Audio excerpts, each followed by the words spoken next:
This is Together, an Ada Bible Church podcast about the world of marriage, where we attempt to invite you to explore the ways marriage works and doesn't work. From practical ways of learning to biblical inspiration, we invite you to listen to other professionals and couples to help enrich your marriage. Well, hey, Together listeners. We are so excited for this episode today.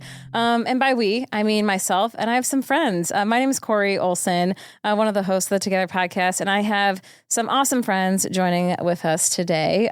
Brad Holmes and Sam Schubkegel from Union, which is our young adult ministry here at Ada Bible Church. So, hi, friends. Hey. Yeah. Hello. Yes. Good job with the last name, Schubkegel. That's a mouthful. So. I kind of sped through it just in case. Yeah, thanks. Yeah, you went for it. Thank you. We did. So, just to jump in and get to know you guys before we jump into our topic. But we invited you guys today, working with young adults at Ada. That's kind of the age that one might date, I would say. And I know you guys have said, no, we're not the experts, but for our purposes today, you are the experts on dating well. And so I'm super excited for this conversation. But let's just get a chance to meet you guys. So, Brad, why don't you start?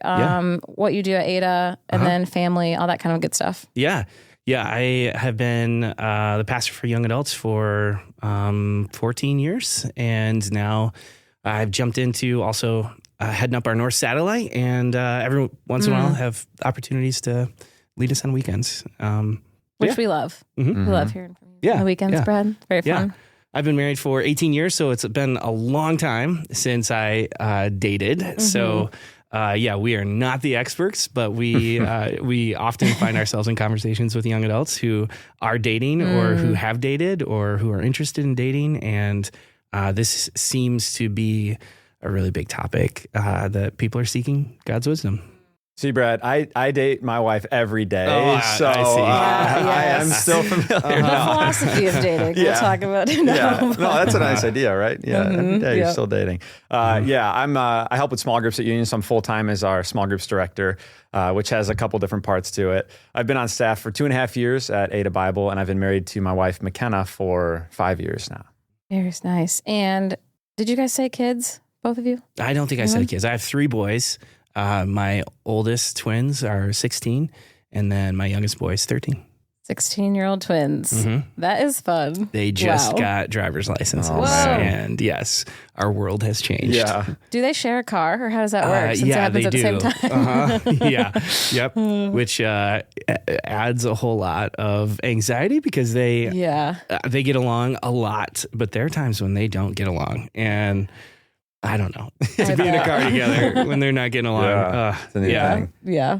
They have to play nice in order to drive together. Yes. I like that. And then Sam, you guys, kiddos? Yeah, we have 2 girls. So we've got a 2-year-old, a 0-year-old. She'll be 1 soon. Aww. And then we've got a little boy on the way. That's right. We'll be shooting for the hashtag 303 and nice. hoping that they're not all in diapers at once. We're working through that right now. So I cannot imagine that. Yeah. Yeah. Oh, man. It's a good life. Well, thanks for just jumping into this conversation. I'm super excited to hear from your perspectives. And when we were talking earlier too, I mean, yes, you work in mainly 20s, right? 20-year-olds sector. But when we were talking earlier, it was 20-year-old sector. That was very formal. I love it. Yeah. We should welcome people with that. Welcome to. Which I guess there's probably some later teens in there too. But it's all good. I think like we were talking earlier about like maybe you are in a different spot in dating. Like maybe you were married before and jumping back in, or maybe you haven't dated in a long time. And so we recognize that you might be in a different spot than, just like that 20-year-old spot of dating. But there's a lot of different reasons of how and where and why you're dating right now. I think there'd be a lot of parents who are listening who have a teenager or a young adult who is entering into that season of trying to find a spouse and what does dating look like. Yeah. And, so may this be an encouragement to parents too. Or for your 0-year-old. We don't have to talk about that yet. But No, not yet. Yeah. Well, I think it'd be really fun just to get into this a little bit. This is just a silly question to get to know you guys a little bit better too. But I'm so curious, what did we all do on our first dates with our current spouses? Can you go first? I want to hear what you did. Sure. Yes. I love telling this story, so I'll make it brief. But my husband's name is Colin. We met at in college at Cornerstone. Yeah. First date was one of the Hunger Games movies just came out, so we went to go see that. But first we had dinner at Fujiyama.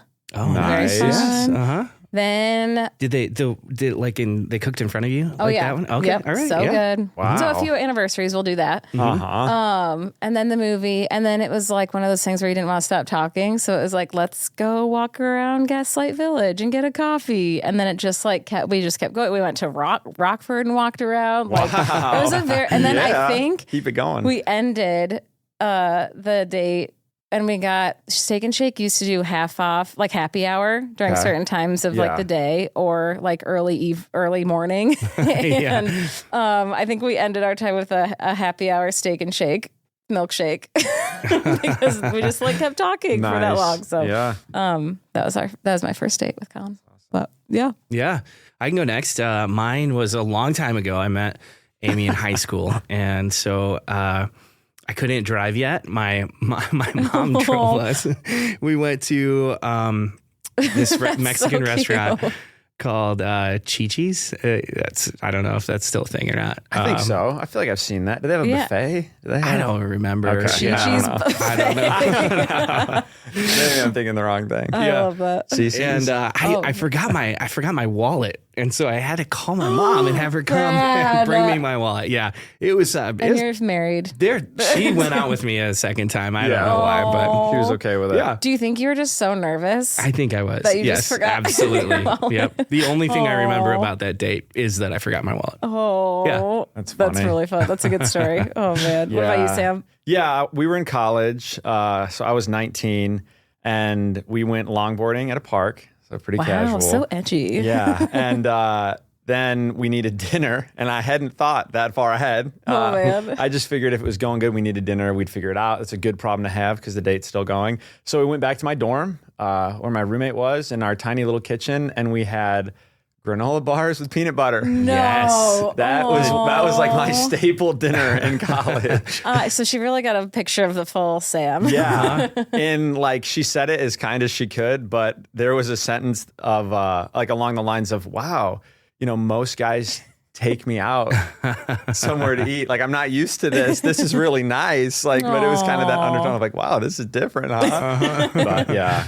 I didn't have 3 figures to my name most of college. So. Yeah. Oh man. Well, thanks for sharing. I love hearing that. So now is our granola bars and peanut butter like a thing? They're a nostalgic Anniversary thing. Yeah. Like our when I engaged, I'd set up a little spot in the park. Well, I had my guy friends do it, and it had like a longboard and granola bars.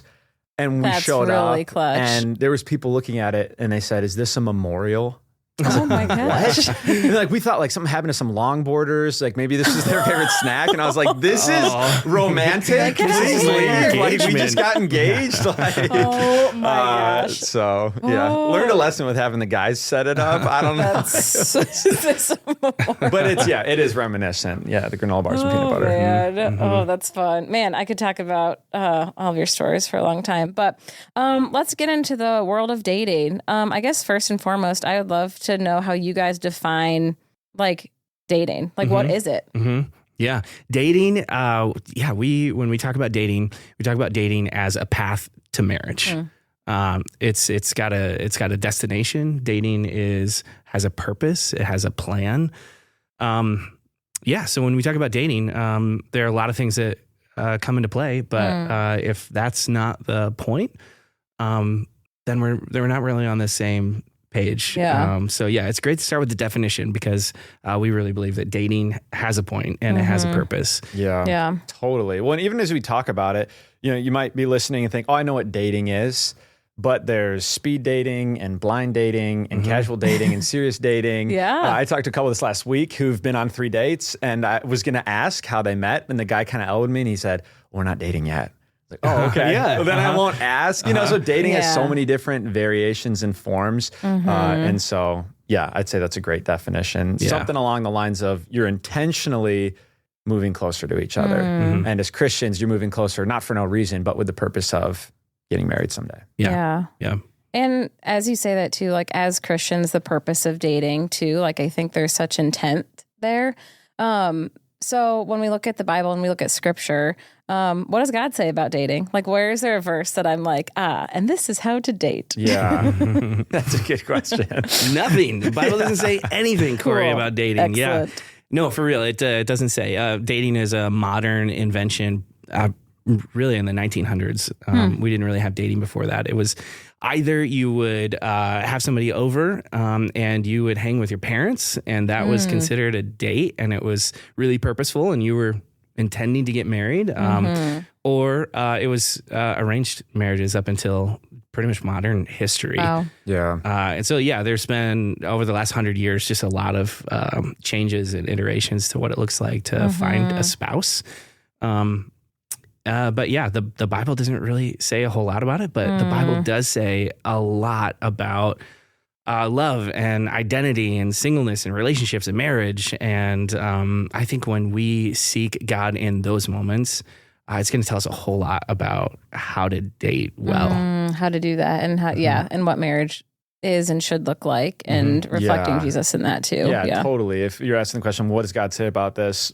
He has a lot to say about love. You know, you could sum up the whole law of God in Galatians 5 is just love your neighbor as yourself. And so if you're wondering, well, God, how can you inform my dating life? Figure out what God says love is, you know? Is love passive? Is it fleeting? Is it here today, gone tomorrow? Like, oh, we fell out of it. No, not according to God's word. You know, love would be something that in a lot of ways is discipline, is a choice in a lot what and John Mayer would say it's a verb. I think so. I think that's right. You know, it's action. It's more than just a feeling. So what does God say about dating? Well, he says a lot about love. We'd all agree that's an important part of dating. I love that answer, especially now too. And you probably see it in your world of, like you mentioned, the casual dating, or it's like, oh, it's not, we're not there yet. And so sure, define it however you want, but are you on this path to marriage? Then let's look at what the Bible says about love and what the end goal is too. Yeah. I love that. I love how you answered that. Yeah. Yeah. When you talk about the history of dating, I feel like there was, and that's a relatively newer quotes concept. I remember hearing the term like courting. Right. And was that like where you would have your parents kind of approve that too? Which, interesting. Yeah. So I guess side question too, like what would I'm throwing a curveball at you here, Brad, but I mean, your kids are like entering that world of dating. Have you said like, I want to meet the person that you are going to date, or like, have they ventured into that? And not to embarrass them. But no, it's, that's really important to us is they're having conversations and starting to think about dating. It's important that they have a concept and an understanding of what that looks like. And I think at this stage in life, they're at a point where they're making great relationships and they're learning how to have conversations and create deep friendships with the people around them. But they're 16. I mean, they're not at a point where they're ready to get married. And so there's a difference between what they're doing now and what dating will look like for them in the future. Yeah. I mean, and I just really believe why it's so important to bring some intentionality to dating. There's a lot of ways that you can think about it or look at it. I do a lot of studying at Starbucks and do a lot of writing at Starbucks. And there's a Starbucks in the Grand Rapids airport. It's a really nice Starbucks. I don't know if the last time you've Do you go there to traveled. work? No, I don't. I don't go there to work because you only go to the airport if you're going to fly somewhere. And I wouldn't go to that Starbucks, even though it's awesome, if I wasn't flying somewhere. Yeah. And I think the same thing is with dating. If you're not gonna move this forward towards a relationship, then there's no point in dating. If you're not focused on what the next step towards marriage would look like. I've heard it said too that dating is like shopping without money. And if you go into the store and you don't have any money, you're going to end up either taking something that doesn't belong to you, or you're going to walk out disappointed because you didn't come there prepared. You didn't come there ready to take that next step towards actually purchasing something. that you want to buy. And so if dating doesn't have a point, it doesn't have a focus, it doesn't have an end game towards marriage, then you're going to leave disappointed, or you're going to take something that doesn't belong to you. Yeah. And that gets at the why we date too, looking at your 16-year-old, kiddos, but then also like they're not, yes, eventually they're on a path to marriage, but not right now. Right. Yeah, I do feel like high school is fundamentally different. I feel like you could find yourself dating in your 60s, 50s, 40s, 30s, 20s, and you're an adult. You have a level of independence, and you can move towards marriage. High school, I wish we had a different word for it. I wish we could call it, it's the same word, but you're probably telling your boys to do something different as a 16-year-old as you would as if they were 26. Right. When they're talking about going out for prom or something. You're not shutting it down like, you're never going to, it's like, no, like, it's different. It is. Yeah. And you probably don't want them like bringing their date home on every holiday and talking about naming their kids and wedding planning. It's like, no, you don't. You still get to be 16. We need a new word. Yeah. I don't know. We'll go back to Cori. When you let us know the word. I'll think of it. I'll think of it and put it out there. But it does get to that question of why. And that's a question we should be asking. Why am I dating? Why to date? And what I would say, and what we say at Union, is, do you want to be married? Do you have a desire for that? If it's yes, there's your why. And if it's no, well, there's your why not. It really is as simple as that, especially as Christians. And I think there are a lot of people who would want to date, and they aren't dating right now. And I think there's something to be said about that too. I think that's okay. I think the Bible's pretty clear that dating isn't a season of life to be escaped. Singleness isn't a season of life to be escaped, but it's purposeful too. And there's some things that you can experience being single that you'll never get back if you date and get married. And so I think that a lot of times we want to move the conversation towards dating. We want to move it towards marriage. And sometimes I think God is saying, hold on, I'm not ready for you to experience that yet. But we just want to move that forward faster. Right. Yeah. And that gets to the question of when. You might say, okay, here's my why. Like, I want a spouse. Yeah. That's what I feel is important in my life. Okay. Well, now I got this other question, when? You can say why at 16, but is this the right time? You might say why at 28, and maybe it's still not, We try to hone it into a 2-year time frame, taking the high school dating off the table. If you're 14, you don't have to get married at 16. But generally, if you could see yourself being married in 2 years, I think that's great. And if you're in your head saying, 2 years that's really scary, probably not ready to step into that godly dating scene then. Yeah. One of my favorite authors, Jonathan Pokluda, he writes a book called Welcome to Adulting. He defines it this way. He says, when should you date? When you're fully engaged with God, you're ready to become fully engaged to someone else. And I think that sums it up really well. That sounds like a great book too. I like that a lot, because I think I've heard it even with my friends too, of when like I have some things to work on, I'm not ready, even though they do want that, they do long for a marriage, a spouse, but like they'll say there's still stuff wrong with me and I'm not ready, but we're never, and it's the age old thing of like, you're never going to be ready, So I love what he says there too, of like, when you're fully aligned or engaged with God, then,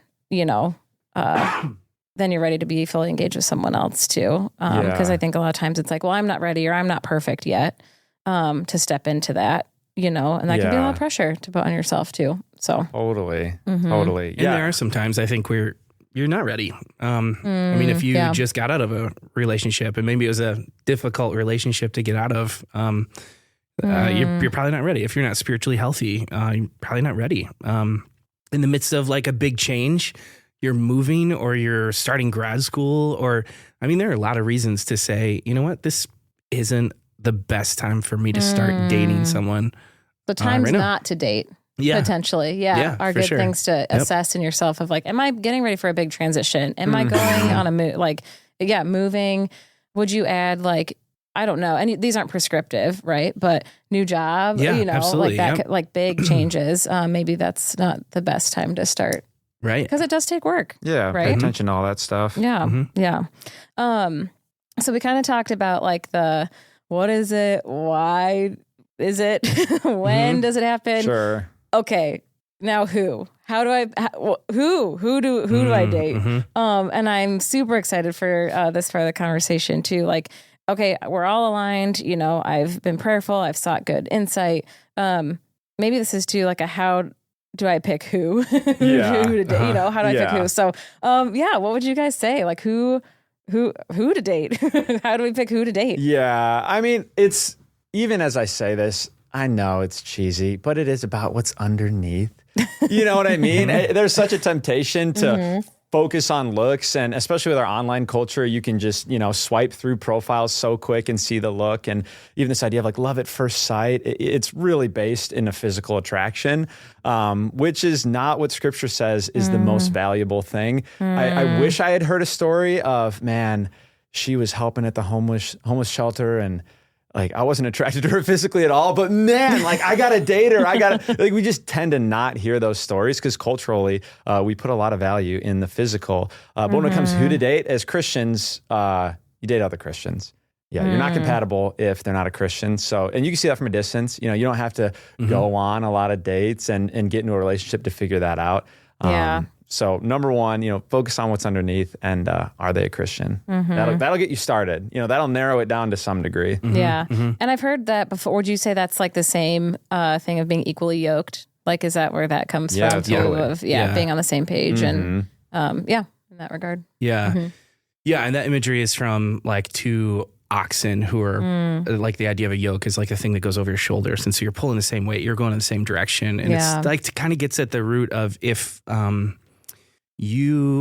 the most important thing about you isn't the same as the person you're dating, at some point you're going to start to pull in opposite directions, and you're going to pull the relationship apart. And so, starting with that idea that your identity is for both of you is rooted in the grace and the mercy and the forgiveness that we have in Jesus, I think that has to be where you start. Man, I really think you guys could both write a book on dating. You guys have had some great one-liners, but you just said if you both have different things that are most important to you, right? I said that backwards. You said it much better, but I love that imagery, and that's a really good kind of lens to put up when you're dating someone. Like, what's their most important thing about them? What's the most important? Yeah. What else goes into evaluating? Which that sounds bad, but you do. You have to evaluate. Yeah, yeah. I'm curious, like personally, I want to hear from you guys. Like, what were some things, you dated, you married them, like you took it all the way. What were some things maybe from your own personal experience that stood out or maybe tipped the scale when it came to your relationship? Yeah, that's a good question. I shared this a little bit when Colin and I were on the pod, but I think like what's the most important thing about you? I loved Colin's like intelligence, and like he always had something different than I thought. And so like when we, especially about like the Bible and like our faith, like it was a lot more work to get him to share about that part of his life. So much so that I was like, is this going to work? I didn't doubt that he believed in God. I didn't doubt that he was a Christian, but it was like spiritual leader kind of conversations and all of that. And you evaluate it in a different way when it's like, oh, this is forever, And so I think there were a few like more difficult conversations before we got engaged, and then one after we got engaged too, of like, okay, how's this going to work? Like I was so like attractive that he was like so intellectual and like had deep thoughts, but I couldn't get to them. And so I think it was a double-edged sword of like, I love that in you, but I don't get it, And so, like, I think that was one thing that was, super attractive, but needed some more mining, Yeah. I think for me, Amy, I loved her character. I loved getting to know her better. I thought she was beautiful.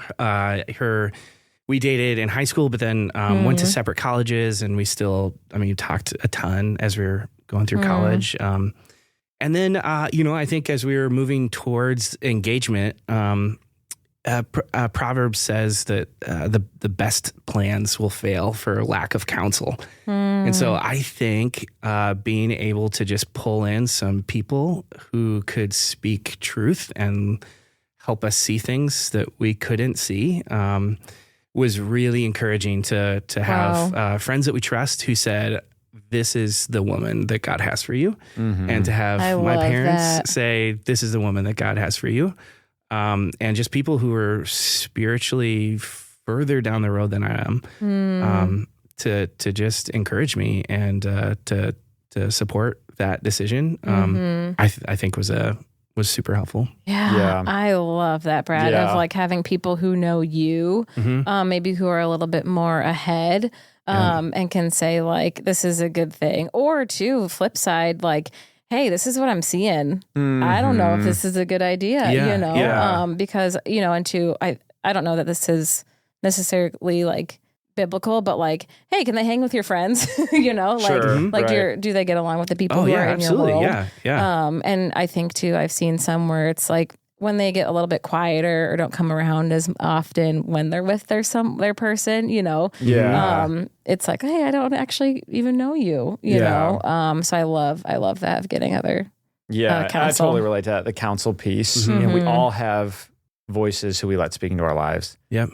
And what do those voices say about the person you're with? Yeah. Also, McKenna did this thing where she was never on her phone when we were together. And that was so little, but that just stood out to me where I was like, oh man, like we're really connecting here. Yeah. So that was a tiny thing, but it's like you both saw something different in each other. Yeah. Like she's like, oh, he's not whining and dining. Yeah, and right. You're like, oh, she's not on her phone all the time. Right. Yeah. Those are little things, but the wise counsel. And then once I knew, I was like, yeah, she really loves Jesus. I'm like, we're good. We can make it through anything. Mm-hmm. So I've heard before too, I work with students, right? And we do a dating and sexuality series. And we haven't done this explicitly, but I know when I was in youth group of like, my small group leader was like, okay, take some time, write down a list of like your dream list for your dream guy at some point. And of course I was like blonde hair, surfer, but like, what would you guys say? Like, is that a good thing to do or does that pigeonhole you? I'm so torn on that. I don't know. I've heard it going well. And I've also seen it like giving people expectations that they say no to everybody. So there's probably a way to do it, but I'm not, I don't know. I'm split. Yeah, there is I think what that does do and could be really healthy and helpful for our current culture is to say that you're not going to settle. And so to have some expectations before you even decide to date, I think could be really like healthy. What are those non-negotiables? Yep. But at the same time, if you're a girl and you realize, you know what, Jesus wouldn't even make my list because my expectations are so high, then I mean, you have to, I don't know, figure out what reality looks like because we're all flawed and we're all going to make mistakes. And the person that you date and the person that you marry isn't going to be the person who's going to fulfill you ultimately. And they're not going to be the one who completes you, like our culture would say, because that person is only one other person, and that's Jesus, who's going to do that. But sometimes I think we look for that in a date or in a spouse. And I would say a couple things. I'd say I think you should date someone that you want your son to become like, or your daughter to become like. Like they're modeling. Yeah. That could be the future mom or dad to your kid. And what does that look like if you date with intentionality and you date with, you can't do this on the first date, by the way, but like, is that a pro tip? Do not ask. Yes. As this is moving towards something you could see becoming a marriage, those are questions I think that you should think through. Thinking, I think this is a big thing in culture too, and we don't have to get super into it, but like the whole while we're dating, like we could have a whole other podcast on like boundaries and like leading up until marriage too. Do you guys have any big like 2 points on that, or something that you guys are seeing in your world, or like, is it, I guess the question I'm asking, is it really that big of a deal just to save sex until marriage? Like, is that really that big of a deal? Yeah. Yeah. Yeah, I think sometimes it's couched in this question of, are we sexually compatible?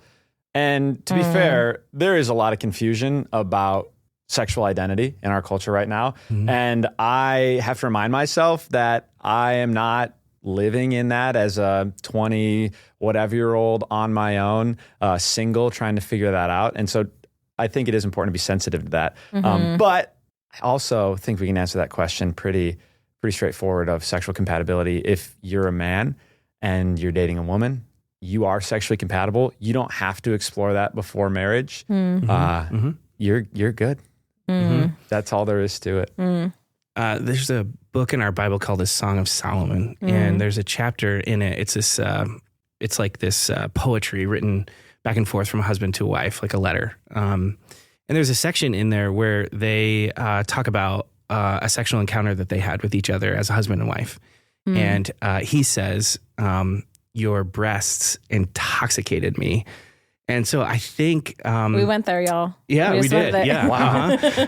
But the reality is, I think there is an aspect of the way that God created and designed sex. He created it to be something so amazing and intense that it is something that impairs our judgment. It intoxicates us. It's this drug, and so I think you could be dating someone and realize 3 months in that this is not the person I'm going to marry. But you don't break up for 3 years because you introduce sex into the relationship, and all of a sudden you're intoxicated with this person when all of these other things in the relationship aren't lining up, and you're realizing, and this is not going anywhere, but you have just impaired your judgment, and you can't make the right call or the right choice because you're intoxicated with sex. Wow. I have not heard that word used like to describe that, and like the almost like impaired judgment when it comes to that. And maybe it's not just because of that you introduce sex into it, but all those other things, like you said, leading up to it too. So yeah, I think to go along with that too, just remembering you won't be fully satisfied sexually in each other until you have sex. And so if you push a boundary thinking then we'll be good, you're just going to push the next boundary and the next boundary and the next boundary. So understanding there will be frustration in that before you're married because you're not fully sexually satisfied. Yeah. And even just that of like, you probably, you will be unsatisfied. And it's such a lie to think, if we just push this, and we'll just move it a little further. It's like, you just keep pushing it. Yeah. And Sam and I, we both talked to, I don't even know how many couples. I have yet to talk to a couple who is getting married or who is married who says, you know what, I just wish we made out more when we were dating. Like no one says that. Right. Yeah. But we've talked to dozens of couples who have said, I wish we would have waited, or I wish we're carrying this, baggage into our marriage that we didn't really intend to. And and you don't think about the after of that too. And so it's maybe encouraging is the wrong word, but to hear those stories on the other side of it can be clarifying and helpful probably to some listening. So yeah, totally. Thinking, just final, like thinking through the who to date, some final thoughts too of, I remember us talking about this earlier of like, don't date someone forever. Talk to me about that idea. Yeah. Dating, it has a purpose. It has an end goal. It has a destination where you're going to. So if you're dating, it should have a timeline. So not dating someone forever means that you're committed to the timeline. I think Sam threw out earlier a kind of a 2-year scope. If you could envision yourself being married in 2 years, then maybe now's the time to start that dating relationship. But if you're dating someone for more than 2 years and it's not moving towards marriage, then maybe you're not dating intentionally. You think you're dating intentionally, but maybe you're not. Yeah, just some good questions. And then we talked about this a little bit, but the flip side of that of like, I want to be married so bad and I keep trying to date. What encouragement would you have to them? Yeah. I think there is a desire to seek God's comfort and God's wisdom and God's just I think God will provide us contentment where we are. And I think sometimes we have this habit, dating or kind of anything else, where we just feel like if I make it to the next thing, then I'll be happy, or that's where my hope is. And whether it's, with the promotion or dating, or if it's when I finish college, like then I'll be happy. I think when we live in that mindset of always thinking our hope is going to be found in the next thing or the next step or the next purchase, I think we set ourselves up for failure, and we miss the way God is moving and working and stretching us and encouraging us right now. Yeah, that's really well said, Brad. Thanks for that. Yeah. Because the flip side, of whether you're not ready or you really, really are, you think you are ready. Yeah. So our last question to round out this episode is, okay, I think I'm ready. I want to give this a go, or maybe give this another chance of dating. How to date well. That's the title of this episode too, is Date Well. What are some encouragements or advice you would say for how to start this? Yeah, totally. Conversations I have with guys quite often is even just that first conversation of, you want to go out on a date. And I've seen it done well. I got some buddies who've nailed it, and man, I've seen it done poorly. I've seen it done in a dark parking lot by someone's car. Don't do that. Don't corner anybody. Do it in the light. Do it with other people around. Ask in the light. That's good. Ask in the light. There you go. So that first part of how is just maybe a question of, hey, how do you even ask? And 2 words, just clarity and kindness. Let those be the staples of your ask. Okay, clear is kind. And mysterious is mean. And mysterious now might be intriguing, but that's going to just lead to sketchy. So what do you mean by on. mysterious? Like, what would be an example of like what not to do? Something along the lines of, hey, me and some of my friends, we're going to go downtown on this day. What are you doing that day? Like, is this a date or not? Little bit. Yeah. And there's no clarity in that. And it might be mysterious, like, ooh, is he into me? Is he not? And there's part of that feels good, and part of that you can embrace. But that should not be dominating the how to date, the how to ask, the how to get into it. So I'd say stay clear, stay kind. And if you get green lights, keep going. If you get red lights, stop. And I know that might sound silly, like, well, what do you mean? If she says anything along the lines of no thank you, or hey, I think I have other plans that day, that's a red light. I love that clarity. Like, you just please define it for us. You know what I mean? If you ask for a number and she says, oh, I'm not really sure. Okay, she's not sure, then you can stop. It's not chivalrous to keep pursuing and running red lights, okay? Yes. Yellow lights, maybe it's like what you have in mind. You can go on a yellow, keep going. This imagery of a stoplight is so good on both ends, Yeah. I think, too. The pursuit's important, but you got to stop at red lights. I think for the other side too, I think to be able to clearly put a red light out there to say, right. I think there's some courage. Well, and you said clarity and kindness. I think on the other side, there's some clarity and kindness that comes with responding to a request. And honoring the other person. Yeah, and if you're both followers of Jesus, then that other person deserves your respect and honoring that person. So being able to say, no thanks, or you know what, I'm not interested in dating right now. We get that all the time. Where it's like, oh, what do I say to this person? It's like, do you want to go out with them? No. Say no. Yeah, I just need affirmation that I can say no. But it's like, we get that a lot, or it's like, I just don't know how to respond. It's like, oh, right. And our culture speaks to us and teaches us the opposite. No, it's okay just to give them a fake number. No, it's not. If you're a follower of Jesus, it's not okay. It's okay just to ghost them. No, it's not. Again, if they're a follower of Jesus, then even if they're not a follower of Jesus, like other people around us deserve our respect. And I think it's appropriate for us to be able to speak that clearly. Yeah. And we're modeling it too. Like, people watch what you do and how you treat other people too, you know, and it can be hard. I know for some friends too, like online dating, like, again, that could be a whole other podcast probably.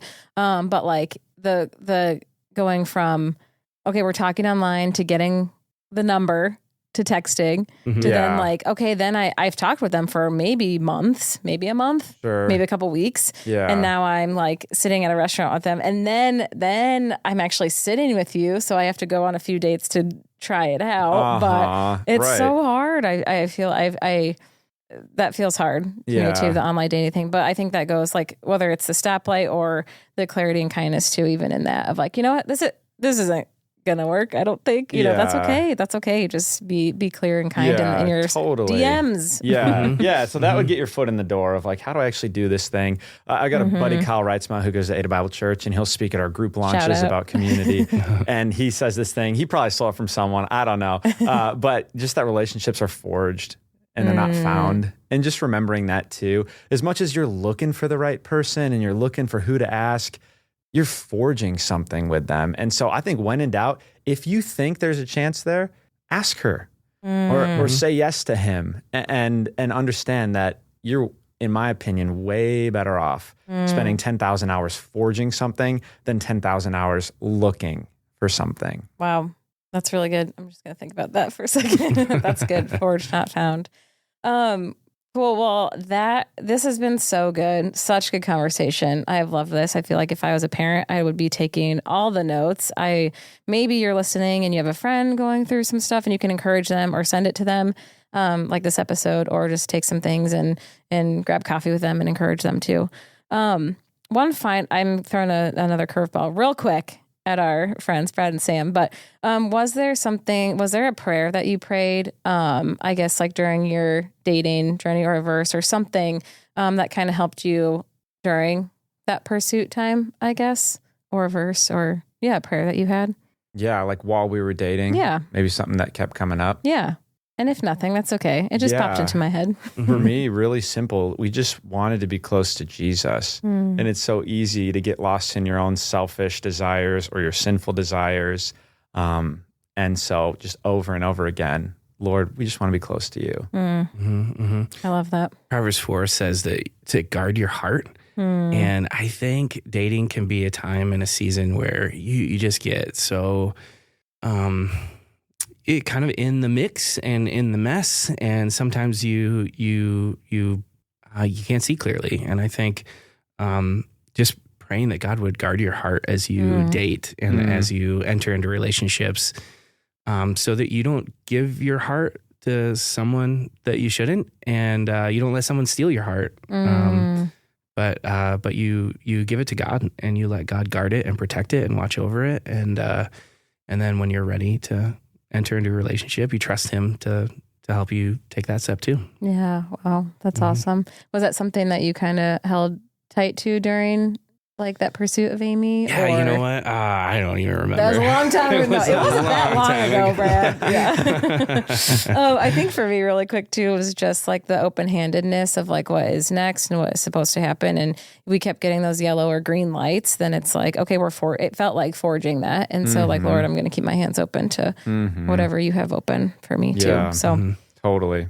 Yeah. Well, friends, thank you so much. Thanks for, I know not the word expert, but lending your insight on this topic. I hope it encourages someone, or you can pass it along to someone else. So we've just had a really great time today. So together, friends, thanks for joining us. Again, if it's impacted you or you have people that you think you can share it with, go ahead, share that. You can comment and share and like our podcast as well on any listening platform.